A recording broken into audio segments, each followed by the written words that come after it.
हामिद रज़ा साहब ने जो पैसे लेकर लिख के दिया है कि मुझे ख़वातीन की नशिस्तें नहीं चाहिए, वो केस बहुत कमज़ोर हो गया था। और साहब जो चेयरमैन है तहरीक इंसाफ के, उन्होंने कहा है कि सुन्नी तरीक़ से इत्तेहाद हमारी बहुत बड़ी गलती थी और हमारी जो इन्होंने लिख के दे दिया था कि मुझे ख़ुसूसी नशिस्तें नहीं चाहिए हामिद रज़ा ने, उसकी वजह से हमें 80 सीटें एमएनए और एमपीए का नुकसान हुआ है। आईएमएफ के दफ्तर के बाद अमेरिका में इन्होंने एहतजाज किया है और एहतजाज उस बेशर्म आदमी शहबाज गिल जो यहाँ माफ़ी मांग के गया है, उसने वहाँ बेशर्मी का फिर मुजाहरा किया है और पाकिस्तान के ख़िलाफ़ साजिश की है। इमरान खान जो साजिशें कर रहा है, ये सारी दुनिया को अब पता चल गया है कि ये आदमी पाकिस्तान में सियासी अदम इस्तेकाम पैदा करके माशी अदम इस्तेकाम करना चाहता है।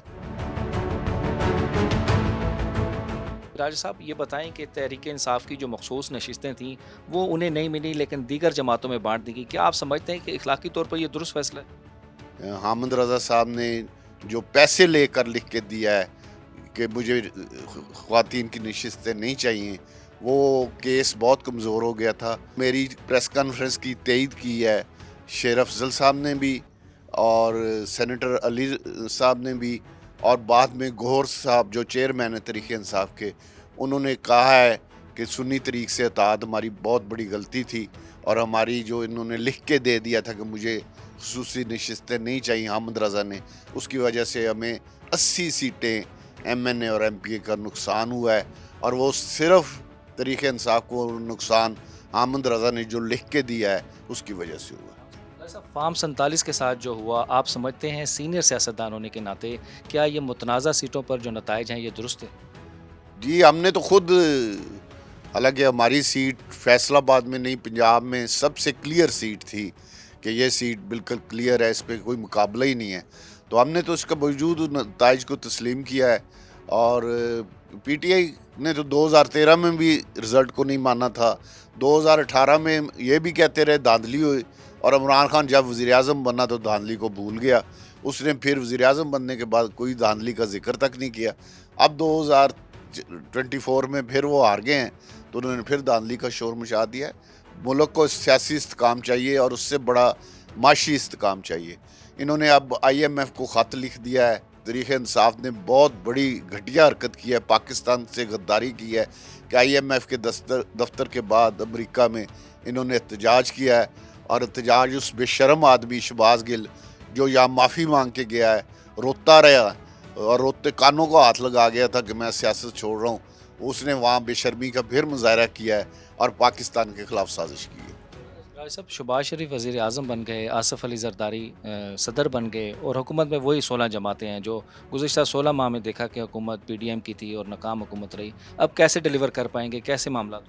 अब हुकूमत जो होती है वफाकी हुकूमत, इसके बहुत बड़े बड़े मसाइल होते हैं और 2-3 साल इनको दुरुस्त करने में लगते हैं। टाइम पहले थोड़ा था, अब इंशाअल्लाह ताला मियाँ शहबाज शरीफ साहब की क़यादत में और मियाँ नवाज़ शरीफ साहब की क़यादत में इंशाअल्लाह ताला ये टेन्योर पूरा होगा और इस टेन्योर में आप देखेंगे कि मुल्क में सियासी इस्तेकाम भी आएगा, माशी इस्तेकाम भी आएगा, और जो सबसे बड़ी महंगाई है, बिजली के बिल हैं, गैस के बिल हैं, वो मियाँ शहबाज शरीफ साहब ने खुसूसी हदायत जारी कर दी हैं और उन पे खुसूसी रिलीफ देने के लिए प्लानिंग जारी है। महंगाई हमारा चैलेंज है, महंगाई के साथ हमारा मुकाबला है और वो मुकाबला करने के लिए हमारे पास अब टाइम भी है और हम तैयार भी हैं। इंशाल्लाह भरपूर मुकाबला करेंगे। इस वक्त पाकिस्तान को दुरुस्त ट्रैक पर लाने के लिए आप क्या समझते हैं, कौन से इकदाम बहुत ज़रूरी है? सबसे बड़ा माशी इस्तेकाम है, पाकिस्तान में डॉलर और सस्ता हो, 200 रुपये पे डॉलर आ जाए, 200 रुपये लीटर पेट्रोल हो जाए तो पाकिस्तान दुरुस्त से बद पे उस दिन चलना शुरू हो जाएगा। आप समझते हैं कि इमरान खान हुकूमत चलने देंगे? इमरान खान कुछ नहीं कर सकता, हुकूमत इंशाल्लाह मजबूत है, तमाम अदारे हुकूमत के साथ मुकम्मल शाना बिशाना खड़े हैं। इमरान खान जो साजिशें कर रहा है, ये सारी दुनिया को अब पता चल गया है कि ये आदमी पाकिस्तान में सियासी अदम इस्तेकाम पैदा करके माशी अदम इस्तेकाम करना चाहता है और इसके पीछे वो एजेंसियाँ हैं जो पाकिस्तान में न्यूक्लियर को ख़त्म करने के लिए 2 टारगेट थे। एक था मुल्क में दहशत गर्दी और एक माशी अदम इस्तेकाम। तो दहशतगर्दी का भी पाकिस्तान ने मुकाबला कर लिया है और ये माशी इस्तेकाम के लिए भी इकदाम होंगे इंशाअल्लाह ताला। और मुल्क को जो ये एटमी टेक्नोलॉजी है इसको पाकिस्तान में ख़त्म करने के लिए जो आलमी साजिशें हैं इंशाअल्लाह वो नाकाम होंगी। मरीम नवाज साहिबा वज़ीर आला बन गई हैं, दौरे भी कर रही हैं, ख़बरें भी चल रही हैं, लेकिन एक सबसे बड़ी बात यह है कि महंगाई अभी तक कंट्रोल नहीं हो रही, आवाम को अभी तक रिलीफ नहीं मिल रहा। अभी इतनी जल्दी मुश्किल है, इसके लिए कम अज़ कम 1 साल से 2 साल का टाइम चाहिए। कोशिश अभी से शुरू हो गई है, लेकिन जो असल में रिलीफ मिलना है उसके लिए कम अज़ कम 1.5 साल तो हर सूरत चाहिए। राय साहब, इस वक्त महंगाई बहुत ज़्यादा है, गैस के बिल 30-30 हज़ार पे आ रहे हैं, गरीब से बात करें तो वो खुदकुशी की धमकी देता है। तो आप क्या समझते हैं, इस हालात के ज़िम्मेदार कौन है? क्या हमारा निज़ाम ज़िम्मेदार है या हमारे सियासतदान ज़िम्मेदार? इसका सबसे बड़ा ज़िम्मेदार तो इमरान खान है, जो उसने 3.5 साल हुकूमत की। 2017 में पाकिस्तान एशियन टाइगर माशी तौर पे बनने जा रहा था और उसने मुल्क का बेड़ागर्क किया। मैंने इसी वजह से हमारे ग्रुप ने उससे इख्तलाफ भी किया था। उसने बुज़दार जैसे नलायक तरीन आदमी को, जो मैं समझता हूँ कि पाकिस्तान का सबसे नलायक आदमी था, उसको हमारे सूबे में वज़ीर आला बना दिया पीरनी साहिबा की सिफारिश पे। और उसने जो करप्शन की, जिस तरह सूबा पंजाब को लूटा, उस पर हमने आवाज़ उठाई थी। और आज हर फोरम पे उसी बुज़दार ने, जिसके लिए उसने हर अदारे से लड़ाई की, उसने सबसे पहले इमरान खान को छोड़ दिया था।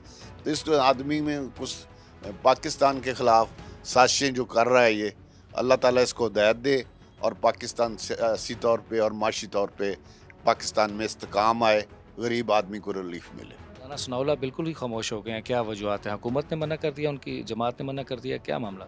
नहीं, वो इंशाल्लाह ताला इस्लामाबाद हैं, मीटिंग्स ले रहे हैं और पार्टी के वो सीनियर आदमी हैं, पंजाब के सदर हैं। इंशाल्लाह मियां नवाज शरीफ साहब और मियां शहबाज शरीफ साहब, अभी तो सारे इलेक्टेड लोग एडजस्ट हुए हैं। दूसरे नंबर पे जब आएगी खेप तो उसमें ऐसे सीनियर लोग ज़रूर एडजस्ट होंगे जो जिनकी बड़ी खदमात हैं पार्टी के लिए। और राना साहब पंजाब के सदर भी हैं और मुश्किल वक़्त में सबसे मजबूत तरीके से अगर कोई मुस्लिम लीग नून के साथ खड़ा हुआ है तो वो राना सनाउल्लाह थे।